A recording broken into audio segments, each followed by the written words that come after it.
नमस्कार। खबर मंत्र में आपका स्वागत है। मैं हूं अभय सिंह। अभी 2 दिन पहले मैंने एक वीडियो पोस्ट की थी, 4 चेहरों पर टिकी मीडिया की नजरें। उस एपिसोड में मैंने बताया था कि हजारीबाग की मीडिया किन 4 उम्मीदवारों को प्रोजेक्ट कर रही है। आज बात करेंगे कि भाजपा में रायशुमारी के बाद हजारीबाग सदर विधानसभा क्षेत्र से कौन कौन उम्मीदवार फिलहाल टिकट के दौड़ में आगे दिखाई दे रहे हैं। मनीष जायसवाल तो सांसद हो गए हैं। उनके सांसद बनते ही भाजपा में विधायक बनने की जैसे होड़ लग गई। रायशुमारी में 2 दर्जन भाजपा कार्यकर्ताओं ने सदर विधानसभा क्षेत्र से चुनाव लड़ने की इच्छा जताई है और अपना रेज्यूम जमा कराया। भाजपा केंद्रीय कमेटी के सामने बहुत बड़ी चुनौती आन पड़ी है। पार्टी के सामने सवाल यह है कि भाजपा का गढ़ माने जाने वाले सदर विधानसभा सीट पर किस चेहरे को प्राथमिकता दी जाए। इस बार किसी युवा चेहरे पर दांव खेले या फिर एक्सपीरियंस और जातिगत समीकरण में फिट बैठने वाले नेता को टिकट दे। इस पर मंथन भाजपा में जारी। हजारीबाग सदर विधानसभा सीट से भाजपा के लिए टिकट के दावेदारों की लंबी सूची है, जिसमें सदानंद सिंह, प्रदीप प्रसाद, हर्ष अजमेरा, डॉक्टर अमरदीप यादव, शेफाली गुप्ता और अमित सिन्हा को फ्रंट रनर माना जा रहा है। इनमें 4 लोगों के बारे में इस क्षेत्र की जनता बखूबी जानती है, जिनमें सदानंद सिंह, प्रदीप प्रसाद, डॉक्टर अमरदीप यादव व हर्ष अजमेरा शामिल है। शेफाली गुप्ता व अमित सिन्हा के बारे में जनता को विशेष जानकारी नहीं है। ये कुछ दिन पहले ही हजारीबाग भाजपा के राजनीतिक जमात में शामिल हुए हैं, इसलिए इनके बारे में थोड़ी कम जानकारी है। अब बात करते हैं सबसे पहले सदानंद सिंह की। ये बीजेपी पार्टी में एक कार्यकर्ता के रूप में विगत कई वर्षों से जुड़े हुए। बीजेपी पार्टी के कई आंदोलनों में इन्होंने सक्रिय भूमिका निभाई। सफल व्यवसायी हैं। उद्योगपतियों और बनिया समुदाय के बीच काफी लोकप्रिय होने के चलते सदानंद सिंह अपनी उम्मीदवारी का मजबूत दावा पेश कर रहे हैं। मैंने कुछ व्यापारियों से इनके बारे में बात की, जानकारी हासिल की। वीडियो शूट नहीं की क्योंकि व्यापारियों ने मना कर दिया। व्यापारियों के एक वर्ग का मानना है कि हालांकि भाजपा ने व्यापारियों के कल्याण के लिए बहुत कुछ किया है, फिर भी हमें मजबूत प्रतिनिधित्व की आवश्यकता महसूस होती।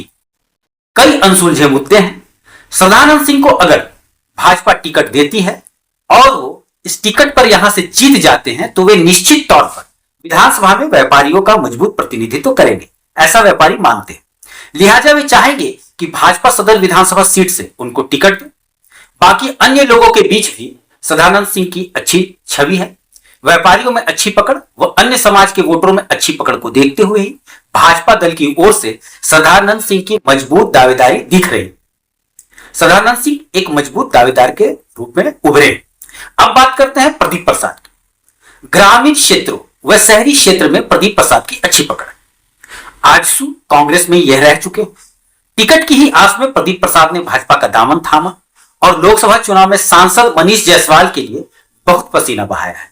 हालांकि 2014 में निर्दलीय उम्मीदवार के रूप में इन्होंने मनीष जायसवाल के खिलाफ ही चुनाव लड़ा था और 62,000 से ऊपर वोट बटोरने में सफल रहे थे। मतलब साफ है कि इनके पास अपना एक वोट बैंक है जो इनके पक्ष में जाता है। कहने वाले तो यह भी कहते हैं कि अगर भाजपा ने इन्हें टिकट नहीं दिया तो बतौर निर्दलीय भी प्रदीप प्रसाद सदर विधानसभा से ताल ठोक दे, क्योंकि इस बार प्रदीप प्रसाद आर पार की मूड में दिखाई दे रहे हैं। इनकी बॉडी लैंग्वेज से साफ झलक रहा है कि इस बार ये चुनाव लड़के रहे। लोगों से बात करने पर इनके बारे में पॉजिटिव व नेगेटिव बातें सुनने को मिली है। चूंकि ये जमीन के कारोबार से जुड़े रहे हैं तो इनके विरोधी भी हैं, परंतु ज्यादातर लोग इनके सरल स्वभाव के कायल हैं। इनके भी समर्थक हैं जो निश्चित तौर पर चाहेंगे कि भाजपा इन्हें टिकट दे और उस टिकट के बल पे ये विधानसभा में जाए। अब आते हैं डॉक्टर अमरदीप यादव पर। अमरदीप यादव यह पहचान के मोहताज नहीं है। बोल्ड, विवाद, विदाग और भाजपा के कैडर है। युवा वर्ग के चहेते हैं। युवाओं से अगर आप पूछे कि भाजपा से किसको टिकट मिलनी चाहिए, वे बिना पलक झपकाए अमरदीप का नाम ले लेंगे। छात्र राजनीति के समय से ही ये भाजपा से जुड़े हुए हैं।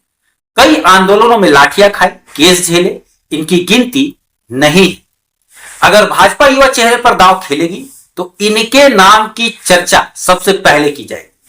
इन्हें इग्नोर करके किसी अन्य युवा पर अगर भाजपा दांव खेलती है तो निश्चित तौर पर युवा कार्यकर्ताओं में गलत मैसेज जाएगा और इसका खामियाजा भाजपा को आने वाले चुनाव में उठाना पड़ सकता है। इनका प्लस पॉइंट है ये युवा है और एक्सपीरियंस भी, अधिकारियों से कैसे डील करना है ये इन्हें आता है। इतना सारा क्वालिटी होने के बावजूद मामला कहां गड़बड़ा सकता है? दिक्कत क्या है कि अगर भाजपा बरही से मनोज यादव, कोडरमा से नीरा यादव और बरकट्ठा से अमित यादव को टिकट देती है, ये सभी सीटिंग एमएलए रह चुके हैं, तो क्या भाजपा एक और यादव को सदर विधानसभा से टिकट देने का रिस्क उठा पाएगी? ये थोड़ा मुश्किल गणित लग रहा है, क्योंकि जातिगत समीकरण तो हर पार्टी को लेकर चलना होता है। भाजपा भी इससे अछूती नहीं है। यही एक जगह है जहां अमरदीप थोड़ा लड़खड़ा सकते हैं। अब बात हर्ष अजमेरा की। पहचान हजारीबाग आरोग्यम हॉस्पिटल के मालिक, ये युवा बड़ों को पीछा छोड़कर टिकट की रेस में, यही अपने आप में अचीवमेंट है। हजारीबाग सदर विधानसभा से भाजपा टिकट के लिए पहले तो दावेदारी ठोक देना और फिर रेस में भी रहना, यह कोई मजाक नहीं है। लड़के में राजनीतिक गुण है, सुलझा हुआ है, समझदार है और चेस खेलना जानता है। शतरंज इसको आती है, किस गोटी को कहां फिट करना हो और इसकी कला इसने सीख ली है।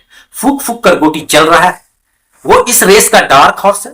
हर्ष आज समाज सेवी भी हो गया है। पिछले चंद दिनों में न जाने इसने कितने गांवों की खाक छान दी। एक समाज सेवी के तौर पे इसने अपनी एक पहचान भी बना ली। जैसे हर क्षेत्र में विरोधी और कंपटीटर होते हैं, इसके भी है, लेकिन बॉस इस उम्र में विरोधियों को कैसे साधना है ये इसको आता है। लोग इससे जुड़ रहे हैं। टिकट की रेस में तो यह है ही, लेकिन अगर भाजपा ने इसे टिकट नहीं भी दिया और इसने राजनीति को अपना करियर चुना तो आने वाले समय में ये आगे जाएगा।